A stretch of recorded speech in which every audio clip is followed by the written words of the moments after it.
My name is Moussa Ibrahim. Most of you know me by now.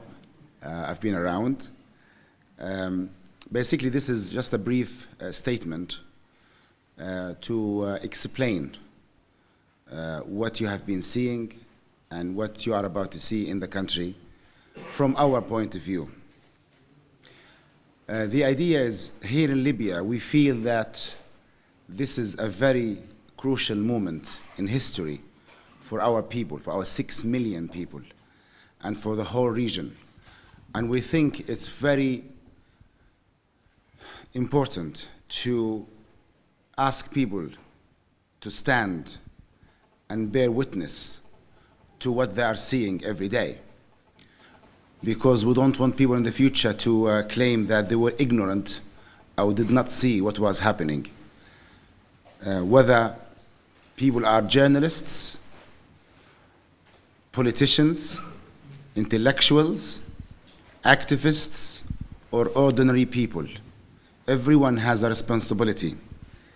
When the risk to the lives of hundreds of thousands of people is real and imminent, then everyone has a moral responsibility to act. For you as journalists,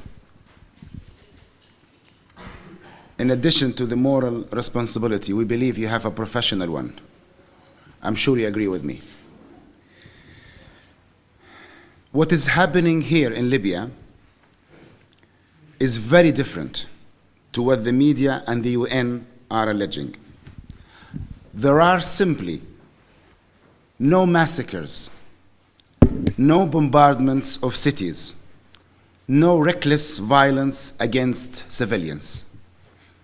I will repeat that again because I do believe I'm saying this as my own statement and what people in Libya, most of them, will tell you. There are no massacres, no bombardments of cities, no reckless violence against civilians. We have here in Libya, at this very moment, more than 130 foreign correspondents touring Libyan cities. They could not see any evidence of bombardments of cities or massacres. So what's the story?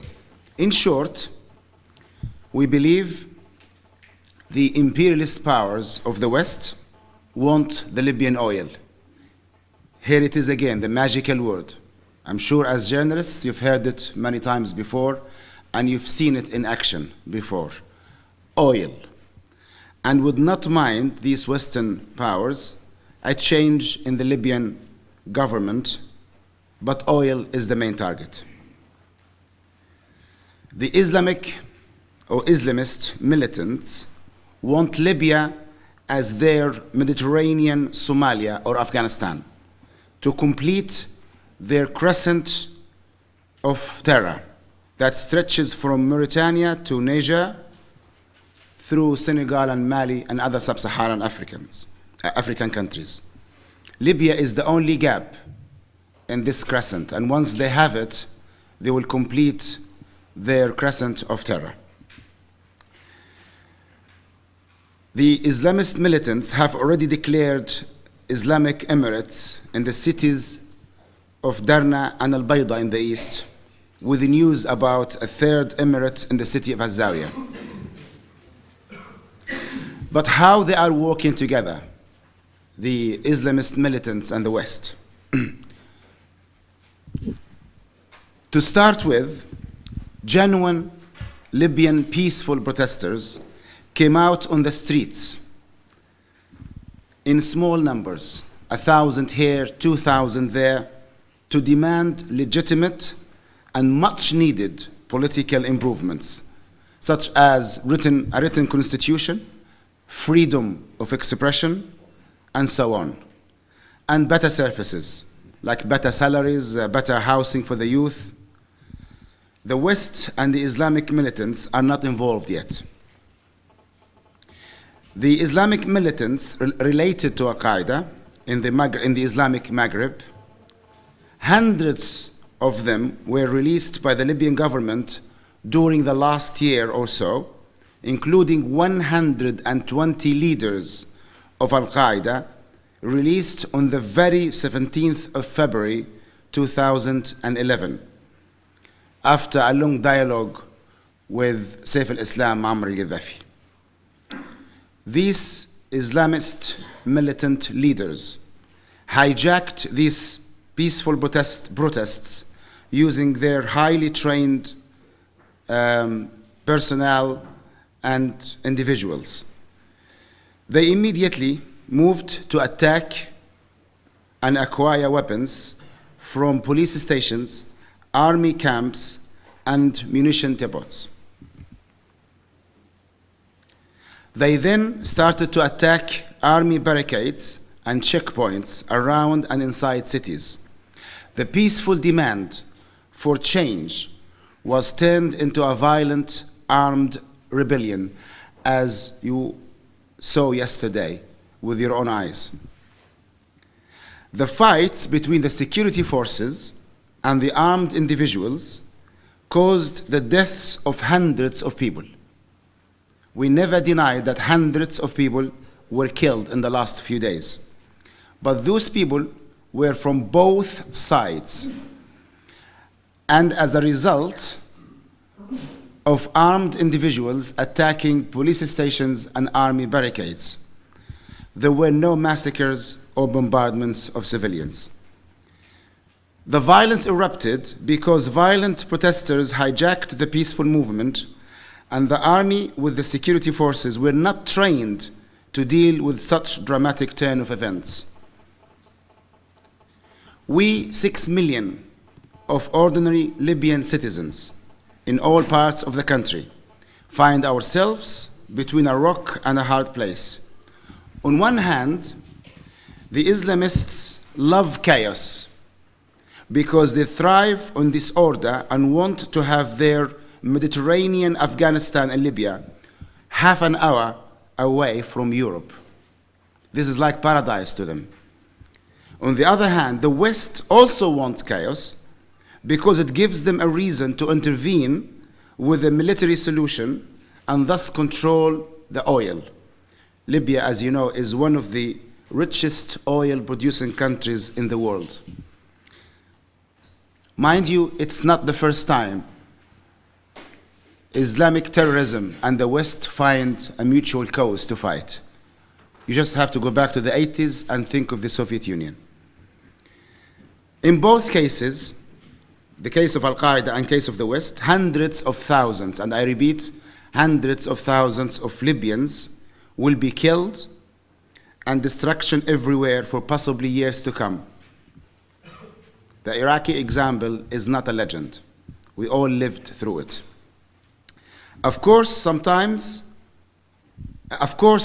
from now, the West will admit that there were no massacres and no bombardments of cities and may say sorry, but will justify the whole thing by the regime change idea, just like they did in Iraq. Doesn't this remind you of the whole Iraqi scenario? As journalists, you have the duty to report the truth here and now before the blood of thousands of Libyans is shed when NATO bombards our city and Al-Qaeda controls our streets and towns. Thank you very much. Any questions?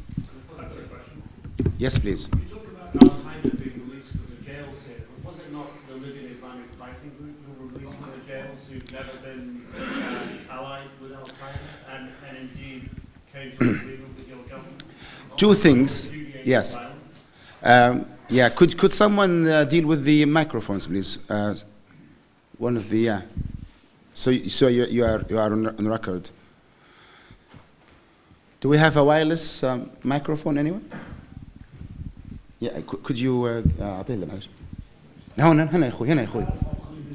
صحيت.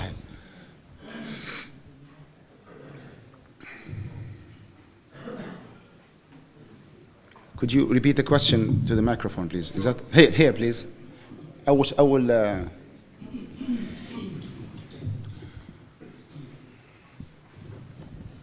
I have a question. You talk about Al-Qaeda being released from the jails. Was it not the Libyan Islamic Fighting Group who were not allied with Al-Qaeda who were released from the jails that your government had come to an agreement with, who repudiated violence? And you released them over a number of years. You released them in 2009. Did they turn to violence in 2009? Okay. First of all, the Libyan Fighting Group, the Libyan Islamic Fighting Group, declared that they are part of Al-Qaeda network in 2008 after al-Zawahiri, the first assistant to Osama bin Laden, called for them to declare their allegiance to Osama bin Laden, to Al-Qaeda. Secondly, that was one member in Afghanistan okay. who wasn't represented. Secondly, Al-Qaeda in Bilad al-Maghreb now has been established, and you know it's working very actively in most of the sub-Saharan African countries. And Al-Qaeda, I'm not sure about the English language, in the Arabic language, but I have a feeling it's the same in the English language. It's become a concept, a philosophy, an idea. As we know, Al-Qaeda no more is a very rigid, established institution. It's the philosophy of Al-Qaeda. It's the network of Al-Qaeda through the internet, through the media, through the ideas. So when we say Al-Qaeda, it does not necessarily mean that they have direct contact with someone in a cave in Afghanistan. It means they adopt the same methods, they believe in the same goals, and now we know that they are trying to associate themselves with Al-Qaeda in Arabic it's Al-Qaeda in Bilad al-Maghrib al-Islami, Al-Qaeda in the Islamic Maghreb, which is quite powerful now, and it has been responsible for the kidnapping and murder of many foreign journalists and foreign citizens. Please, could everyone please mention their name and their media outlet too? Bill Neely from ITN, British Television. You say the risk to the lives of hundreds of thousands of people is real and imminent. It sounds like a threat, and I wonder where you think that risk comes from. It's as far from a threat as possible. We will never want any Libyan blood to be dropped. We are trying to save blood. Many people wrongly interpreted Saif al-Islam's speech and even the leader's speech as such. This is wrong. There is a difference between making a statement about reality as you see it and making promises or threats about the future. We know how Libya is constructed. Libya is tribes. The tribal structure is very powerful. The government has made sure that these tribes live in peace. The movement in Libya now is trying to take a tribal face, especially in the east. Some tribes in the west will be scared. People are armed. Just think of Somalia, what happened after the collapse of the government, and how now, after 20 years of chaos in Somalia. In Libya, you have to add the factor of the oil. In Somalia, at least it's a poor country. In Libya, we have an amazing amount of oil. It's money, which means people might fight over these sources of power and wealth. The West, Al-Qaeda, and other people might use the tribal structure to keep the chaos going, because chaos is good for both parties. So what we are saying is, we are afraid and scared for our people that if chaos takes place, people will be very terrified and they will take up weapons against each other. If you are a Libyan, you would understand what I mean. People in Libya are already talking about the tribes and which tribe is angry and which tribe is calm and which tribe is scared. And so we think the path that Saif al-Islam makes for us is the most peaceful and best way for us to develop politically. Saif al-Islam talked about a written constitution for Libyans to have within a few months, the laws for freedom of expression, press laws, to be implemented by the end of this month. He talked about freedom of political association and affiliation, political societies. He talked about most of the demands, let's say at least most, will be implemented within a few months. And this will lead the Libyan society. You know, in Europe, you developed, for example, people from Europe here and the States through decades and decades of gradual change. We need to do that in Libya. We need to gradually change towards better